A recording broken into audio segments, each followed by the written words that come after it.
ராஜா அவர்கள் இன்றைக்கு தன்னுடைய ட்விட்டர் பக்கத்தில் கோயம்புத்தூரில் ஒரு மாணவர் தேசிய கொடியை வைத்துக்கொண்டு போராட்டத்துக்கு ஜல்லிக்கட்டுக்கு ஆதரவான போராட்டத்திற்கு வந்ததாகவும் அவரை முஸ்லிம்கள் சிலர் அடைத்து விட்டதாகவும் ஒரு தேசிய கொடியை கொண்டு வருகிறவரை இப்படி அடித்ததன் மூலமாக தேசிய கொடியையே அவமதித்து விட்டார்கள் என்றும் திரு ராஜா அவர்கள் சொல்லியிருக்கிறார். அவர் சொல்லியிருக்கிற சம்பவம் உண்மையா பொய்யான்னு எனக்கு தெரியல. ஆனால் இதை காரணமாக வைத்துக்கொண்டு முஸ்லிம்கள் யாரையும் ஜல்லிக்கட்டுக்கு ஆதரவான போராட்டத்தில் அனுமதிக்காதீர்கள் என்று பேசியிருக்கிறார். திரு ராஜா இதை எப்படி சொல்றாருன்னு தெரியல. ஒருத்தர் தப்பு பண்ணிட்டாரு அப்படின்னு சொன்னா ஒரு ஒட்டுமொத்த சமூகத்தையும் பிராண்ட் பண்றது அப்படிங்கிறது RSS தொடர்ச்சியா செஞ்சிட்டு இருக்கக்கூடிய காரியம். நான் திரு ராஜாட்ட என்ன கேட்க விரும்புகிறேன் அப்படின்னு சொன்னால், அரியலூர் பக்கத்தில் சிறுகாம்பூர்னு ஒரு ஊர்.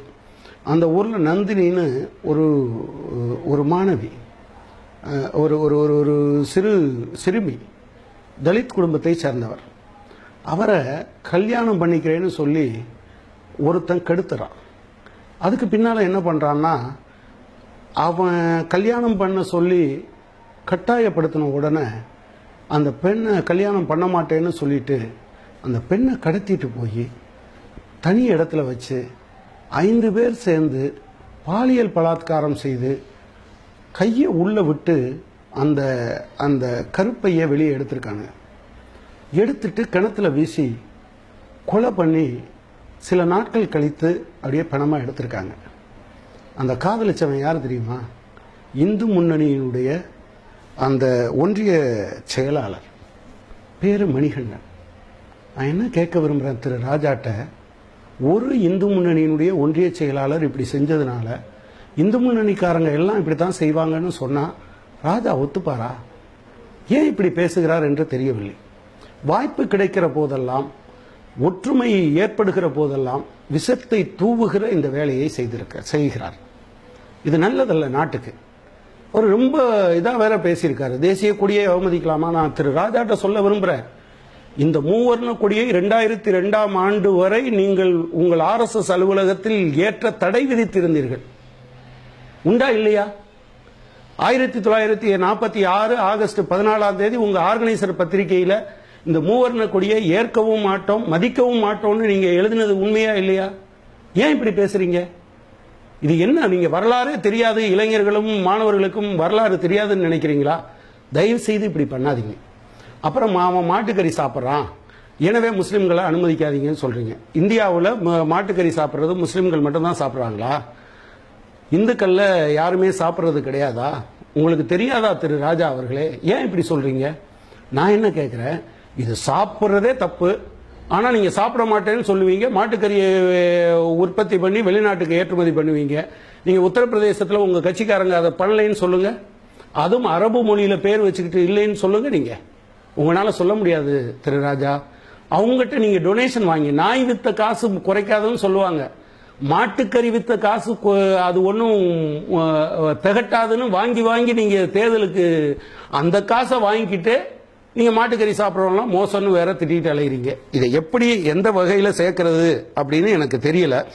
அதே போல உங்களுடைய லாங்குவேஜஸ் தயவு செஞ்சு மாத்திக்கங்க. நாகரிக உலகத்துக்கு வந்துட்டோம். உங்க சுப்பிரமணிய சாமி பொறுக்கின்னு சொல்றாரு, ஒரு சொல்றாரு, தமிழகத்தினுடைய மக்களை பார்த்து அப்படி சொல்றார், என்னுடைய பிரதிநிதியை சொன்னால் என்னை சொன்னதாக அர்த்தம். இதை நீங்க ஏத்துக்கிறீங்களா? நீங்க கூட கொஞ்ச நாளத்துக்கு முன்னால பெரியார செருப்பால் அடிப்பேன்னு சொன்னீங்க. தமிழகம் உங்களை கூட ரொம்ப நாகரிகமா தான் அதை டீல் பண்ணுச்சு. அப்படி சொல்லாதீங்கன்னு தான் பேசினாங்க. தயவு செய்து விஷத்தை தூவுவது, தவறான வார்த்தைகளை பிரயோகிப்பது, தமிழ் மக்களை அவமானப்படுத்துவது, இந்த மாதிரியான காரியங்களை பண்ணாதீங்க. நீங்க அடிக்கடி இப்படி பேசுவீங்க. இப்ப புதுசா நீங்க வியாக்கியானம்லாம் ஏதோ இவங்கெல்லாம் பிரிட்டிஷ் கைக்கூலிகள்னு சொல்லியிருக்கீங்க. திரு ராஜா அவர்களே, நீங்க MS கோல்வால்கர் எழுதியிருக்க அந்த புத்தகம் முழுவதையும் படிச்சு பாருங்க. பஞ்சாப் தாட்ஸ்னு இங்கிலீஷ்ல வந்திருக்கு, உங்களுக்கு நான் சொல்ல வேண்டியதில்லை. ஞானகங்கைன்னு தமிழ்ல போட்டிருக்கீங்க. தூக்குமேடை ஏறியவர்களை கொச்சைப்படுத்தியவர்கள் நீங்கள். தயவு செஞ்சு அப்படி பண்ணாதீங்க. இப்ப கூட கொஞ்ச நாளைக்கு முன்னால டிமானிட்டைசேஷனுக்கு எதிராக போராடினா நீங்க என்ன பேசிட்டு இருந்தீங்க? எல்லையில ராணுவத்தை உங்க ஆட்கள் எல்லாம் அப்படி பேசிட்டு இருந்தாங்க. எல்லையில் ராணுவ வீரர்கள் செத்து கொண்டு இருக்கிறார்கள், நீங்க அவங்க நாலு முழுக்க நிக்கிறான், நீங்க கொஞ்ச நேரம் நிக்க கூடாதான்னு கேட்டீங்க. நான் உங்ககிட்ட கேட்க விரும்புறேன், இப்ப ராணுவ வீரன் சொல்லியிருக்கானே, அடியில இருக்கிறத எடுத்தா கூட்டு, கலக்கி விட்டு எடுத்தோம்னா சாம்பார், தெளிய விட்டு எடுத்தா ரசம், எங்களுக்கு வெறும் ரொட்டியை மட்டும் கொடுக்குறீங்க, எங்களால சாப்பிட முடியலன்னு சொல்றானே, இதுதான் நீங்க ராணுவ வீரர்களுக்கு கொடுக்கிற மரியாதையா? தயவு செய்து பேச்சொன்றும் செயலொன்றுமாக இருப்பதை, ஒரு ஒட்டுமொத்த ஒற்றுமை வருகிற போது அதற்குள் நீங்க ஒரு கத்தி எடுத்து வந்து வெட்டாதீங்க, அது நல்லதில்லை. நான் பிஜேபி நண்பர்களை கேட்டுக்கொள்ள விரும்புகிறேன், தயவு செஞ்சு இந்த மாதிரி பேசுறத RSS அல்லாத பிஜேபி நண்பர்களாவது இதை கண்டிக்க வேண்டும் என்று நான் கேட்டுக்கொள்ள விரும்புகிறேன்.